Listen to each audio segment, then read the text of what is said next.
Je t'ai jamais fait de vidéo assez personnelle sur le pourquoi je ne désire plus vivre en Guadeloupe, même si cette fois j'y reste environ 6 mois. Pourquoi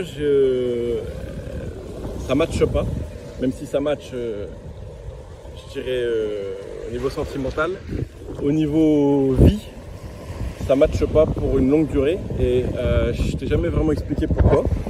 Alors j'ai fait 2-3 vidéos sur le thème des Antilles parce que ça me tient vraiment à cœur quand même. Et tu te doutes pourquoi. Attache familiale et autres. Maintenant, je te dis souvent que j'ai déménagé 11-12 fois dans ma vie. J'ai fait réellement le calcul, en fait j'ai déménagé 16 fois. Ça donne un petit peu une idée, même si je déménageais pas à chaque fois d'une ville à une autre. Des fois je déménageais dans la ville pour saisir les meilleures options à chaque fois. Donc ça fait quand même beaucoup de déménagements et la Guadeloupe en compte 4. Je vais t'expliquer pourquoi je n'y suis plus sur la longue durée dans cette vidéo. J'ai fait un déménagement de Barcelone, capitale de la fête, de la vie nocturne, des excès en tout genre, à la Guadeloupe. Et je me suis dit, je vais choisir ce style de vie parce que j'avais une super opportunité professionnelle, mais je la choisis parce que je veux garder le soleil, je veux garder la qualité de vie, je veux garder l'ensoleillement, parce que je sais que c'est bon pour le moral, c'est bon pour le corps, c'est de la vitamine D, ça te booste au quotidien, c'est important. Moi personnellement, je ne sais pas si je pourrais vraiment me développer financièrement en Allemagne. Après, je me fais peut-être des idées, je généralise, mais la Belgique, l'Allemagne, tous ces pays-là du Nord, ils ne font pas trop envie, il fait pas souvent beau, l'ensoleillement il est moindre. Donc je me suis dit, bon, la Guadeloupe, ça colle, ça match vraiment avec la poursuite de ma carrière. Donc Barcelone, Guadeloupe, j'arrive ici. Les premiers mois, j'ai le même ressenti que d'habitude. C'est-à-dire que, d'habitude en vacances, c'est-à-dire que il fait beau, on est super content, on a la sensation d'être en vacances, même si on bosse. À la fin du boulot, on vient prendre un bain. En fin de journée, soit même un bain nocturne, l'eau elle est toujours chaude. Il n'y a pas d'hiver ici, hein. Tu perds 3 degrés. L'eau est un peu moins chaude sur les périodes d'hiver, on va dire, décembre, janvier.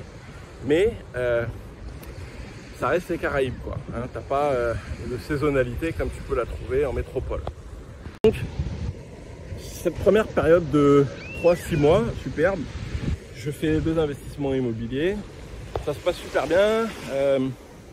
Au boulot, ça se passe très bien. Et dans ma vie perso, bon, je commence à noter quelques petits désaccords avec des gens avec qui je m'entendais très bien en vacances. Finalement, je juge que leur sérieux, parce que le sérieux c'est important aussi en amitié pour moi, laisse à désirer. Et là, on me dira, Roger, t'es une machine, tu te comportes comme un robot, l'amitié c'est pas comme ça. Et moi j'ai des critères d'amitié, c'est pour ça qu'aujourd'hui j'en ai pas beaucoup des amis, je te l'ai déjà dit, et je suis très heureux comme ça. J'ai ma bande de Barcelone, j'ai un ami en métropole et ça me va très bien. Et du coup, j'ai commencé à me désolidariser un petit peu de certaines personnes et à rouler ma bosse tout seul, en éternel solitaire que j'ai toujours été à travers les villes, à travers les continents, toujours partir seul, me reconstruire, reformer un équilibre, etc.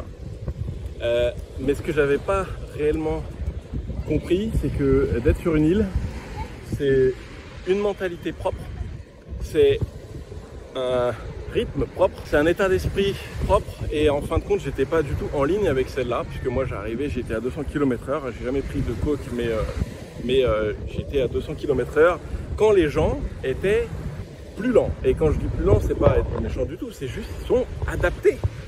Travailler ici sous ces chaleurs-là, à ces latitudes, mais c'est terrible. Moi-même j'ai fini par ralentir, je tenais pas à la course, je faisais des siestes à rallonge, je tenais pas du tout physiquement, j'étais pas préparé.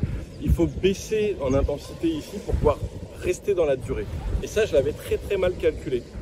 Donc, je me croyais invincible, je me croyais un warrior dans l'état d'esprit, dans le fait de pouvoir rester seul et indépendant et aller jusqu'au bout. Et en réalité, je me plantais complètement. Ici, on est sur une petite île, c'est quoi, 400 000 habitants maximum? Et si t'as pas de contact ici, en fait, t'es foutu. Et je te conseille pour toi de très bien gagner ta vie pour pouvoir t'en sortir, pour pouvoir manger correctement, pour pouvoir te loger correctement.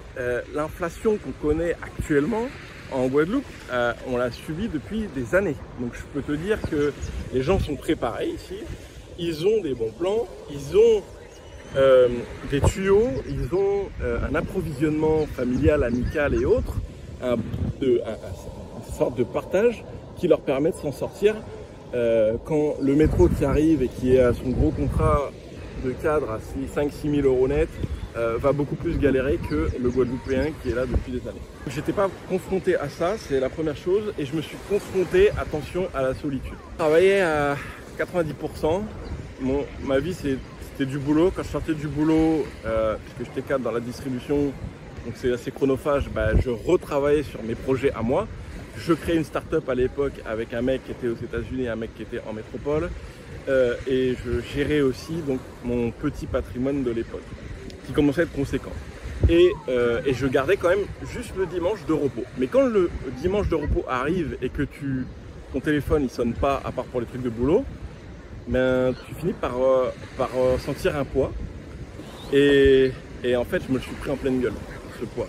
C'est-à-dire qu'en Guadeloupe, si t'as pas un environnement familial fort, soudé, si t'as pas un environnement amical fort, tu vas vite te retrouver à l'écart et très solitaire, et dans la solitude surtout. C'est même pas une question d'être solitaire, parce qu'il y a la solitude choisie et celle qui est subie. Et moi j'ai subi cette solitude, même si je l'avais choisie au début, je me suis retrouvé complètement seul, et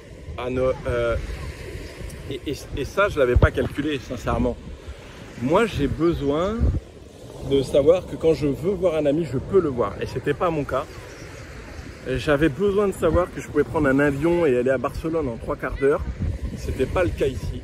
Ici, si tu veux sortir de la Guadeloupe, c'est surtout les îles qui sont disponibles à côté rapidement. C'est les États-Unis, mais en aucun cas l'Europe, l'Espagne, dont tu sais que j'y attache une importance particulière. Donc je me suis senti vite isolé.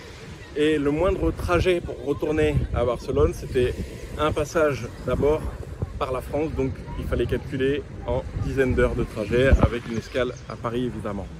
Donc ça m'a beaucoup pesé de savoir que je ne pouvais pas aller où je veux quand je voulais.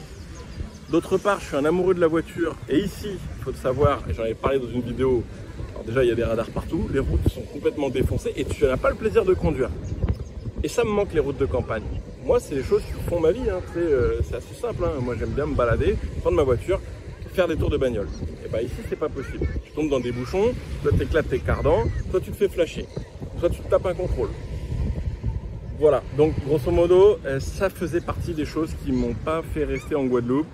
Ça paraît con comme ça, mais il y avait quand même la solitude subie. Il y avait le fait de ne pas pouvoir aller où on veut, quand on veut, et ce manque de loisirs finalement, puisque les loisirs ici, c'est très beau en vacances, on ne se lasse pas pendant un mois ou deux, quand on fait de la plage tous les jours. Regarde-moi cette eau, cette chaleur d'eau, cette chaleur, ce soleil, on ne s'en lasse pas tout de suite. Donc les loisirs, c'est la mer, la rivière et les randos. Mais en dehors de ça, c'est assez pauvre quand même. Donc il faut avoir cet environnement social autour de soi pour se retrouver. Et donc moi, je ne m'y retrouvais plus. Donc voilà pourquoi la Guadeloupe ne fait pas partie de mon équation. Aujourd'hui, elle en fait partie pendant un court moment à nouveau. Je sais que je ne resterai pas ici, mais j'adore revenir ici. C'est-à-dire qu'en fait, quand je pars, je suis soulagé. Et au bout d'un moment, j'ai l'envie de revenir quand même. Et quand j'arrive là, je dis, ah ouais, quand même. Comment ça a fait pour pas me manquer, quoi.